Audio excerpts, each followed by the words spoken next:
Drummer Nick Menza was part of what many consider to be the golden era or classic lineup of Megadeth, which lasted from 1990 to 1998, along with frontman Dave Mustaine, bassist David Ellefson, and guitarist Marty Friedman. Side note, guys, I've done a whole video on Marty Friedman's career in the band, as well as what happened to him after he left the group. The link to that video is down below. Menza would be fired from Megadeth, but in the years that followed, he appeared to have a complicated relationship with his former bandmates, and he would die in a truly shocking way long after leaving Megadeth. Today, let's explore the life of Nick Menza.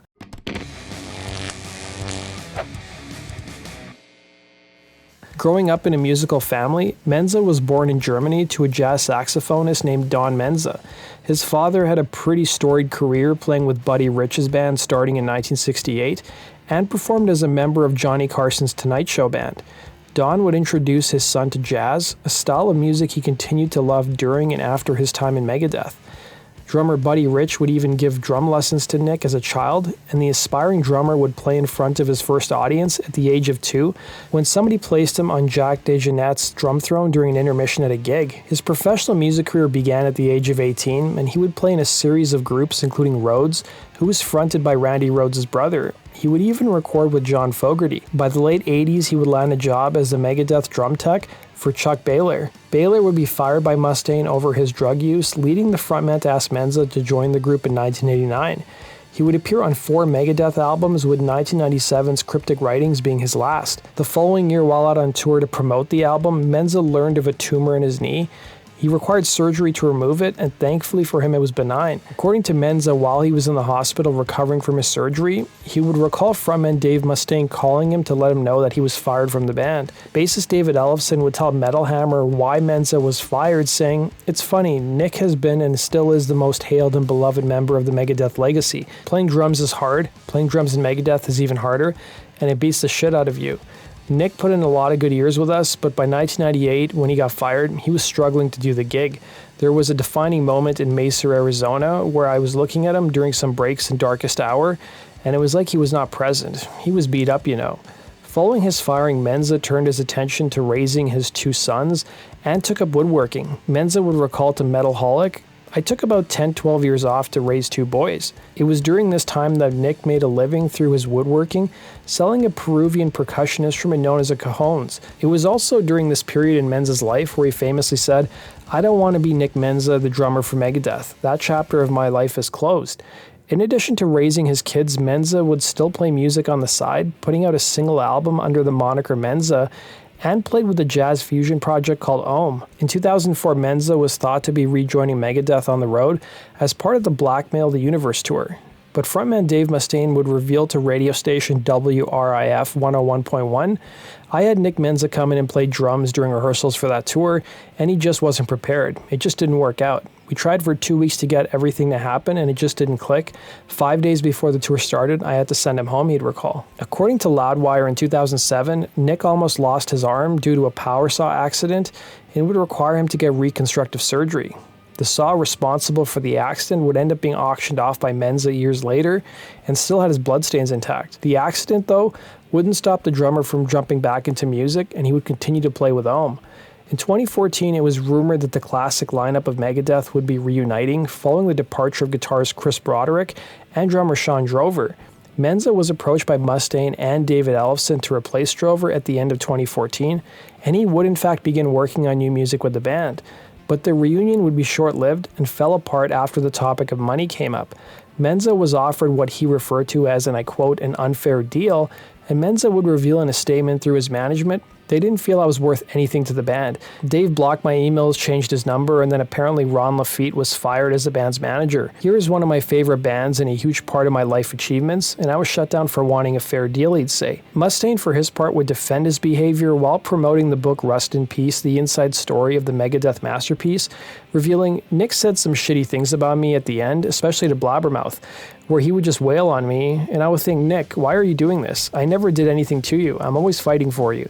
When I would read the stuff that he said about me, I would just be so hurt, because when we went to do the reunion, you see Ellefson tell the story.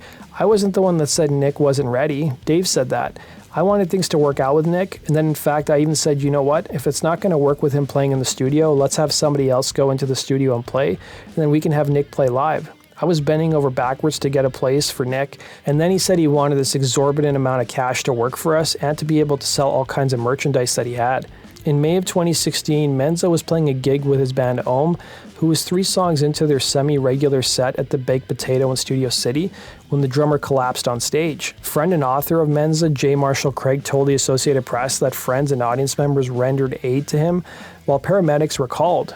He would be pronounced dead upon his arrival at the hospital, and he would pass away at the young age of 51. It was initially speculated that at the time Menza's death may have been drug-related, but it would be confirmed by an autopsy that his death was due to a massive heart attack. It was reported at the time of his death that he had been in fact sober for 8 years. 2 weeks before his death, Menza would appear on the metal podcast The Wave Northwest, where he talked about his time in Megadeth, admitting that he did miss playing in front of large audiences, stating, "I missed the playing part of it very much so, in front of the big crowds and just rocking and having people come up afterwards.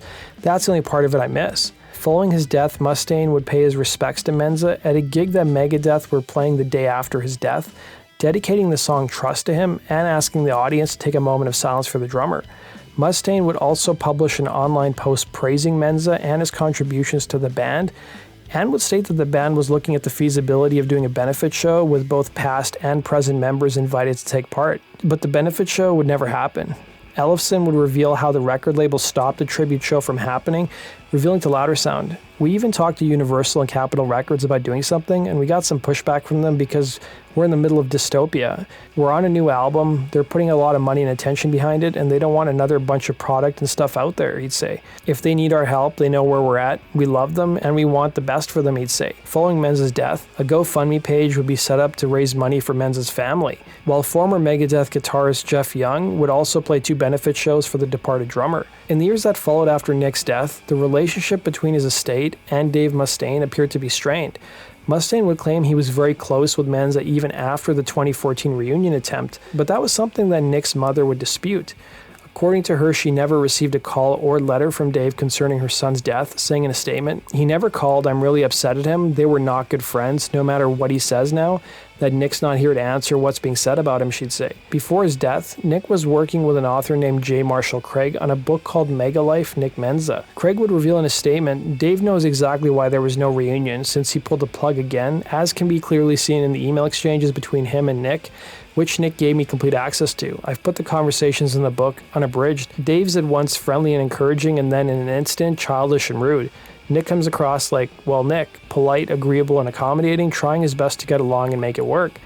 Ellefson, for his part, would claim he had a good relationship with Menza's family, even reaching out to them following the drummer's death. In an interview with Louder Sound, Ellefson would reveal the silver lining to Menza's death, saying, "I think Nick died happy on stage playing his drums. He used to say, 'When I die, I hope I die on stage playing drums.' He used to joke about that. That's so Nick Menza," and he did. When I heard it, as sad and shocking as it was, I went, that son of a bitch gotta go out the way he wanted. That does it for today's video, guys. Thanks for watching. Be sure to like button and subscribe, and we'll see you again on Rock and Roll True Stories. Take care.